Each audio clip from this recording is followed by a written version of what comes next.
এখন রাজনীতি করা হচ্ছে নতুন করে সংখ্যালঘু শব্দ দিয়ে। কি দিয়ে? সংখ্যালঘু। তো সংখ্যালঘু শব্দ দিয়ে যে রাজনীতি করা হয়, তো সংখ্যালঘু যারা, তারা সংখ্যাগুরু কমিউনিটির মধ্যে সাইফুর রহমানকে এভাবে দিনে দুপুরে কুপিয়ে হত্যা করে কিভাবে? আমরা তো সংখ্যাগরিষ্ঠ, তো সংখ্যাগরিষ্ঠ মানুষের মধ্যে একজনকে সংখ্যালঘু একজন হত্যা করে কিভাবে? এর আগে ফরিদপুরে হয়েছে, আমরা তখনও সাম্প্রদায়িক সম্প্রীতির বলি আওড়াইলাম।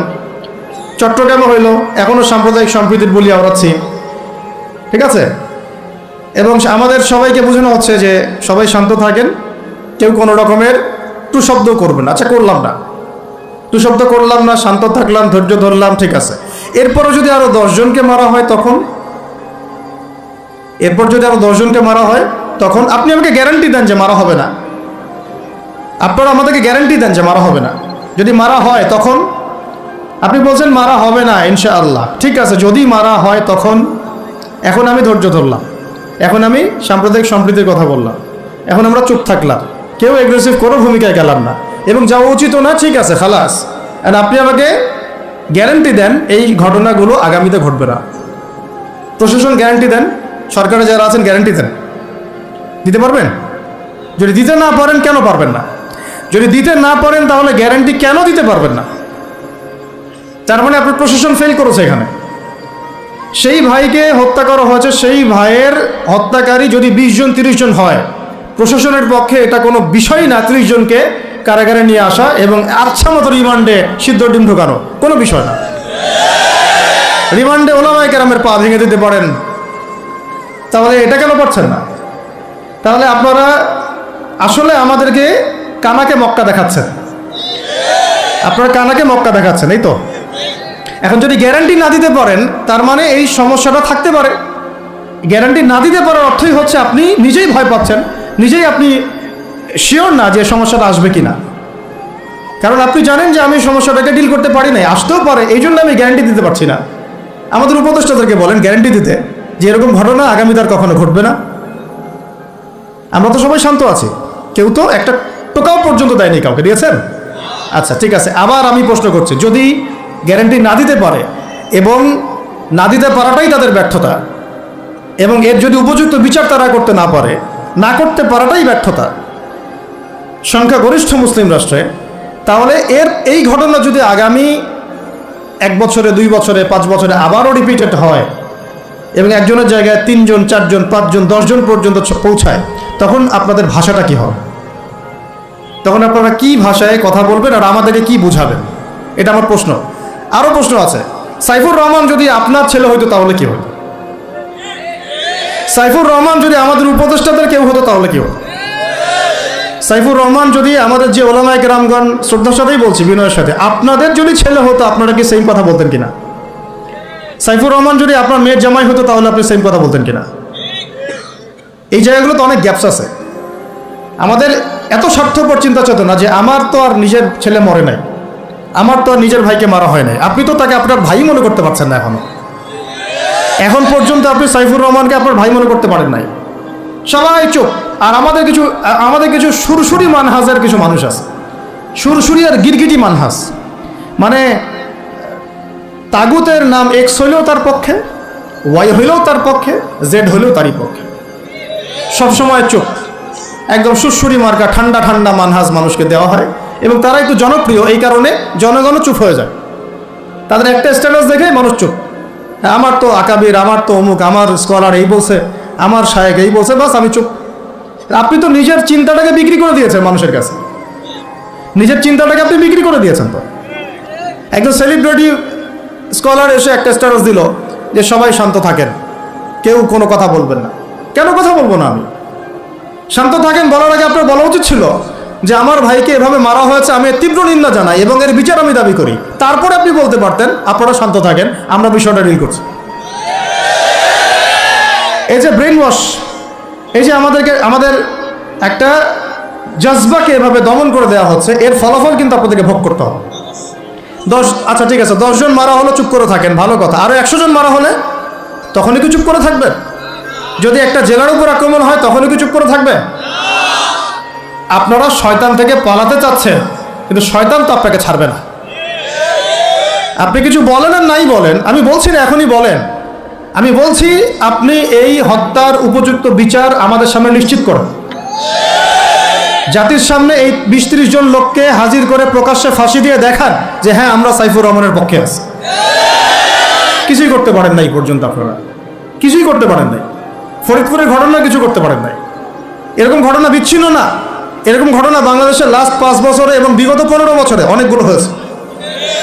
কিছু ঘটনা আমরা জেনেছি, কিছু ঘটনা আমরা জানি না, বেশিরভাগই আমরা জানি না। তো এই যে সমস্যাগুলো আমি সিরাত থেকে কেন বলছি, কারণ সিরাতে আপনাকে এগুলো সমাধান দিবে। আর এই বিষয়টা আমাকে খুব পীড়া দিচ্ছে ভিতর থেকে, যেটা আমাদের আচরণ, আমরা যে এত বেশি মানে দাসত্বের একটা ইয়াতে চলে আসছি, মেজাজটা আমাদের দাসত্বের মধ্যে চলে আসছে। আমরা শত্রুর চোখে চোখ রেখে কথাই বলতে পারি না। শত্রুর চোখে চোখ রেখে কথা না বললে তো সে আমাকে দাম দিবে না। কই, সে তো চায়নার সাথে এসব ডিল করতে পারে না, সে তো ইভেন পাকিস্তানের সাথেও তো পারে না। পাকিস্তানে কি খুব মুসলিমদের ঐক্য আছে নাকি? না, নাই তো। ওর ইন্টারনাল অবস্থা তো আমাদের চেয়ে অনেক সময় খারাপ। কয়েকটা পারমাণবিক বোম আছে, এই কারণে তার দিকে তাকাতে পারে না। স্বাধীনতার 50 বছরে কয়টা মিসাইল তৈরি করলেন? একটাও তো তৈরি করার ফিকির করলেন। তাহলে বিগত 50 বছরের ইতিহাস যদি আমরা ঘাঁটি, তাহলে দেখব যে যত রকমের মানব রচিত তন্ত্রমন্ত্র আছে, এই তথাকথিত গণতন্ত্রই বলেন, আর এই জাতীয়তাবাদের কথাই বলেন, আর এই তথাকথিত ধর্মনিরপেক্ষতাবাদ, আর এই কমিউনিজম যা আছে সব ফেল করেছে। পশ্চিমা সব মতবাদ এখানে এমনভাবে ফেল করেছে যেটা ইতিহাসে বিরল। তাহলে একটা মাত্র পথ আপনাদের সামনে এখন খোলা আছে, যেই পথ দিয়ে এই সমস্ত সমস্যার সলিউশন আনা সম্ভব। সেই পথটাই হচ্ছে ওই যে লেখা আছে, সিরার আলোকে উম্মার সংকট নিরসন কর। ওই সিরাতের আলোকে যদি উম্মার সংকট নিরসন করতে না পারি, আর কোনো রাস্তা আমাদের সামনে খোলা নাই। দিন কায়েমের শর্ত 3টা বলেছেন না? 3 নম্বর শর্তটাই হচ্ছে এটা যদি ইবাদত হয়, দিন কায়েম যদি একটা ইবাদত হয়ে থাকে, তাহলে সেই ইবাদত কবুল হবে শুধু একজন ব্যক্তির তরিকায়। কার তরিকায়? মুহাম্মদ রাসূলুল্লাহ সাল্লাল্লাহু আলাইহি ওয়াসাল্লামের তরিকায়। ইবাদত হতে হবে এক আল্লাহর জন্যে, হালাল রিজিক থাকতে হবে, এবং তরিকা হতে হবে কার? মুহাম্মদ রাসূলুল্লাহ সাল্লাল্লাহু আলাইহি ওয়াসাল্লাম। তো মুহাম্মদ সাল্লাল্লাহু আলাইহি ওয়াসাল্লামের তরিকাই হচ্ছে সিরাত, যেটার মধ্য দিয়ে আমরা দিন কায়েম করবো ইনশাআল্লাহ। আর কোনো রাস্তা খোলা নাই। যত তন্ত্রমন্ত্র নিয়ে আসো, যত তন্ত্রমন্ত্র, এখন তো 4টা-5টা আছে, আরও যদি নতুন কোনো তন্ত্রমন্ত্র নিয়ে আসে, তারপরেও এই জাতির মুক্তির কোনো পথ নাই সিরাত ছাড়া। এখন আমাদেরকে আগে সিরাত পড়তে হবে ভাই, সবাইকে আগে সিরাতটা পড়তে হবে। সিরাত পড়লে পরে আপনারা বুঝতে পারবেন যে ইনশাআল্লাহ তাআলা কোন পথে আমাদেরকে হাঁটতে হবে। সিরাত একটা গল্পের নাম নয়। যেমন ওযু করার সুন্নত আছে, তারপরে নামাজের সুন্নাহ পদ্ধতি আছে, আপনি মিসওয়াক করতে গেলেও একটা সুন্নাহ পদ্ধতি আছে, ইস্তেনজায় গেলেও একটা সুন্নাহ পদ্ধতি আছে, সওম রাখবেন সুন্নত একটা পদ্ধতি আছে। প্রত্যেকটা ইবাদতের কাপড় পরা, কাপড় খোলা, বাসায় ঢোকা, বাসা থেকে বের হওয়া, গাড়িতে চড়া, প্রত্যেকটা পদক্ষেপের সুন্নত পদ্ধতি আছে। তো সিরাত আসলে কি? সিরাত হচ্ছে একটা সুন্নত। সিরাত নিজেই একটা সুন্নত। কিসের সুন্নত? সিরাত হচ্ছে কিভাবে আল্লাহ পাকের জমিনে সমস্ত তাগুতি, কুফরি, শিরকি, বিধান, মতবাদ, শক্তিকে উপরে ফেলে আল্লাহর দিন প্রতিষ্ঠা করতে হয়, এই সুন্নত। বুঝাতে পারলাম কথাটা গভীরতা? সিরাতও একটা সুন্নত। কিসের সুন্নত? কিভাবে একটা কুফরি সমাজকে উৎখাত করতে হবে, একটা তাগুতি সিস্টেমকে চেঞ্জ করতে হবে, কিভাবে আল্লাহদ্রোহী শক্তিকে পরাজিত করতে হবে, কিভাবে যেখানে লা ইলাহা ইল্লাল্লাহ মোটেই নাই সেখানে সেটা কায়েম করতে হবে। এক কথায় আল্লাহ পাকের জমিনে আল্লাহর দিন কায়েমের সুন্নতের নাম সিরাত। বুঝতে পেরেছি কথা? এটা কোনো গল্পের নাম না। নবী সাল্লাল্লাহু আলাইহি ওয়াসাল্লাম এত সালে জন্ম নিয়েছিলেন, তার বাবার নাম আব্দুল্লাহ ছিল, মায়ের নাম আমিনা ছিল। This is not the reality of সিরা। এটা সিরাতের বাস্তবতা না আর কি। সিরাত মানে এটা গল্প না, ওটা আমরা আমাদের বাচ্চাদেরকে ঘুমানোর সময় শোনাই যে আমাদের শেষ নবীর নাম মুহাম্মদ রাসূলুল্লাহ সাল্লাল্লাহু আলাইহি ওয়াসাল্লাম, তার বাবার নাম আব্দুল্লাহ, মায়ের নাম আমিনা, দাদার নাম আব্দুল মুত্তালিব, চাচা আবু তালেব, হ্যাঁ ইত্যাদি। বাবা মারা গিয়েছেন জন্মের আগে, মা ইন্তেকাল করেছেন 6 বছর বয়সে, দাদা ইন্তেকাল করেছেন 8 বছর বয়সে, এরপরে আবু তালেবের কাছে তিনি মানুষ হতে লাগলেন। এইগুলো গল্প। তো এইটা আর সিরাতের আলোকে বর্তমান প্রেক্ষাপটের সমস্যা বের করা, এটাকে সলভ করা, আর সিরাতের আলোকে দিন কায়েম করা, এই জিনিসটার এক না, এটা ডিফারেন্ট। তা আমরা এখন সিরাত কেন্দ্রিক যত আলোচনাই করছি বাংলাদেশে এবং করব, আলোচনার গন্তব্যটা হবে এরকম যে সিরাতের আলোকে দিন প্রতিষ্ঠা, সিরাতের আলোকে দিন প্রতিষ্ঠা। কারণ আমাদের দেশে দিনের রাজনৈতিক অবস্থান নাই, আমাদের দেশে দিনের রাজনৈতিক অবস্থান নাই। দিন সিরাতের আলোকে কায়েম করতে হলে কয়টা ক্ষেত্রে কায়েম করতে হবে সেটা আগে জেনে নেই। আচ্ছা, তার আগে একটা জিনিস আলোচনা করে নেই যে দিন কায়েম কি দুনিয়াবি কাজ না ইবাদত?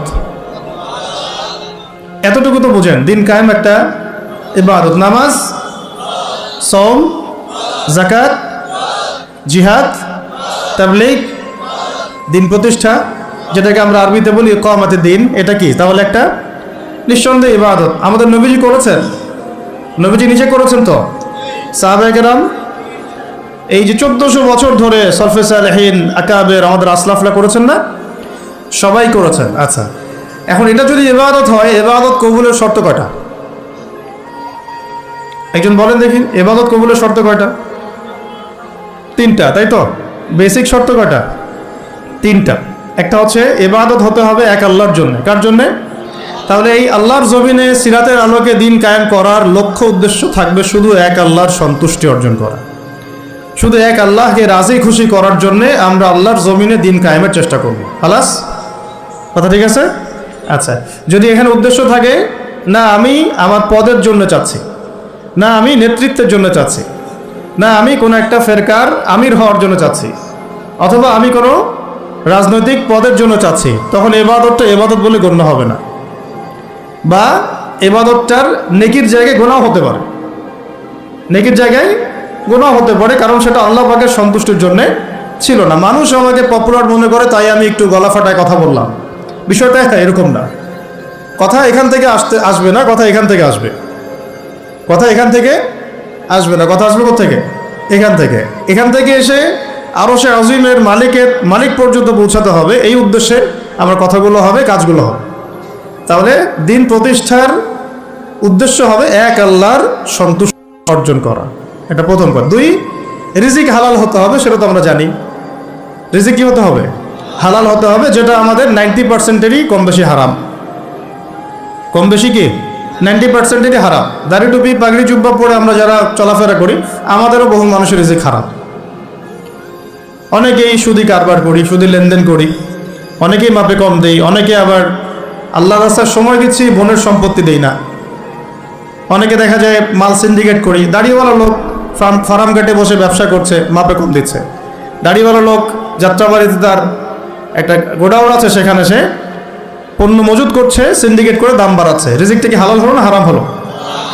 রিজিক হালাল হওয়াটা এত কঠিন শর্ত, যেটা এই যুগে আসলে উতরে ওঠা খুব কঠিন। এই কারণে বহু কিছু হচ্ছে, আবেগ অনেক কিছু হচ্ছে, বড় বড় অনেক লেকচার আমরা দিচ্ছি ঠিকই, বাস্তবতা আসছে না, বাস্তবতা আসছে না। বাস্তবতা হচ্ছে এমন যে আমাদের একজন উপদেষ্টা সাহেব বসে আছেন, তার সামনে দাঁড়িয়ে আলোচনা যিনি করছেন, বক্তব্য যিনি দিচ্ছেন, উচিত ছিল তাকে বসিয়ে মাইক্রোফোন দেয়া আর তার দাঁড়িয়ে আলোচনা শোনা। উচিত ছিল সেই ওস্তাজকে মাইক্রোফোন দিয়ে বসতে বলা, এবং তার উচিত ছিল দাঁড়িয়ে থেকে তার কথা শোনা। বাস্তবতা হচ্ছে যে আমরা সোশ্যাল, রাজনৈতিক, অর্থনৈতিক বিভিন্ন জায়গায় এখন পর্যন্ত ওই শক্তি অর্জন করতে পারি নাই যে শক্তি ওমর রাদিয়াল্লাহু আনহুর সময় আমাদের ছিল। এটা তো বাস্তবতা।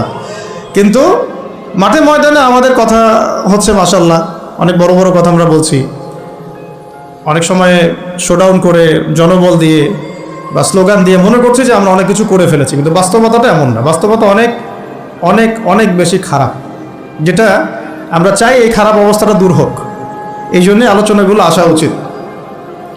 বাস্তবতা হচ্ছে আবেগ দিয়ে দিন প্রতিষ্ঠা হবে না, আবেগের দরকার আছে, তবে আবেগের উপরে বিবেককে স্থান দিতে হবে এবং খুব ডিপ্লোম্যাটিক হতে হবে, বাস্তবতা বুঝতে হবে, প্রজ্ঞা হিকমার সাথে আমাদেরকে আগাতে হবে। অনেক সময় মনে হচ্ছে আমাদের সংখ্যা অনেক, কোটি কোটি, 12 কোটি 14 কোটি। আসল যুদ্ধক্ষেত্রেই দেখা যাবে আসলে আমাদের সংখ্যা আসলেই কত। ঠিক আছে, তো মূল জায়গায় আসি। আবার আমি একটু ভিতরে চলে যাচ্ছি। যে আমরা যদি একটা কাজকে ইবাদত মনে করি, সেই কাজটা ইবাদত হিসেবে গণ্য হওয়ার জন্যও 3টা শর্ত আমাকে পূরণ করতে হচ্ছে। আল্লাহ পাকের সন্তুষ্টির জন্যে, 2 হচ্ছে সেই কাজটা করতে গিয়ে, আমার ইবাদত করতে গিয়ে আমার রিজিকটা অবশ্যই হালাল হতে হবে।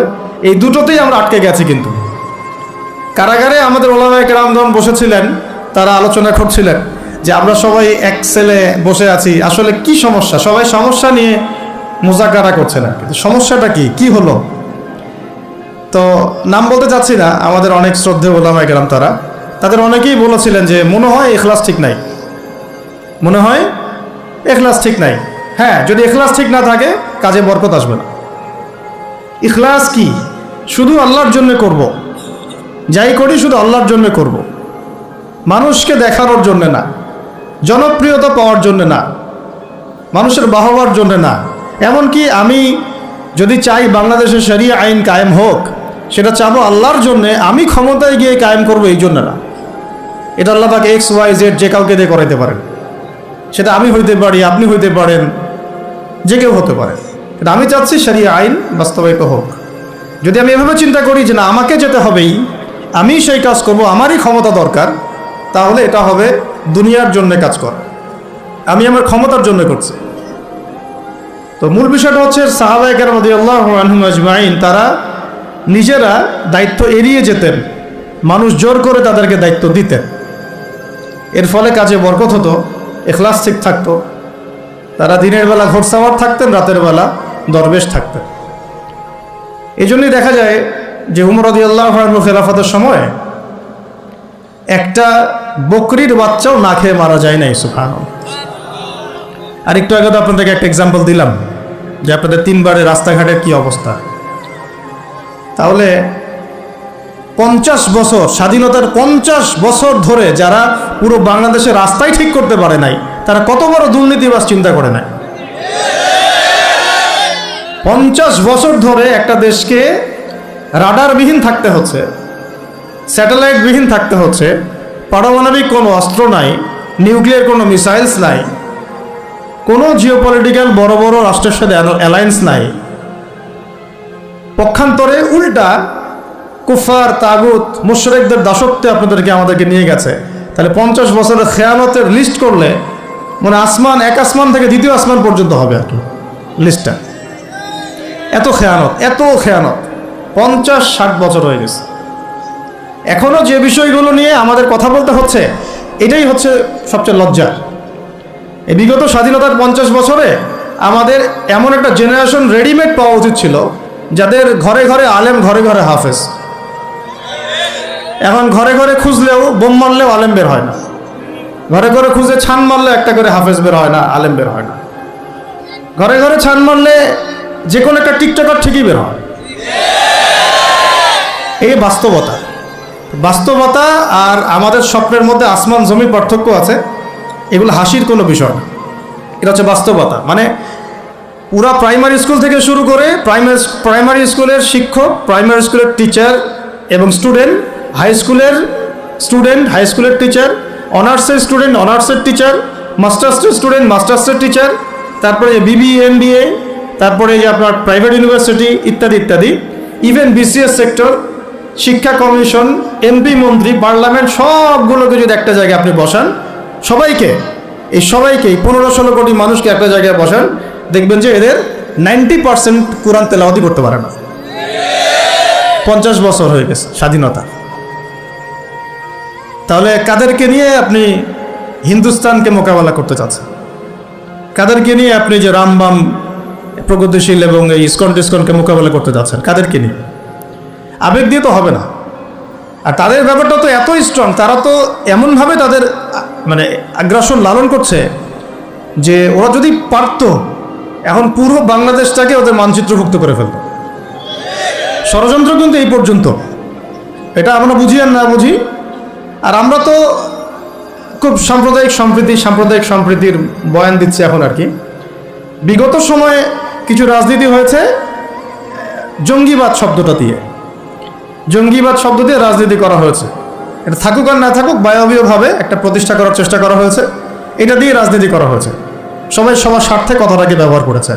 আসলে এটা একটা বায়বীয় শব্দ ছিল, কোনো অস্তিত্ব নাই।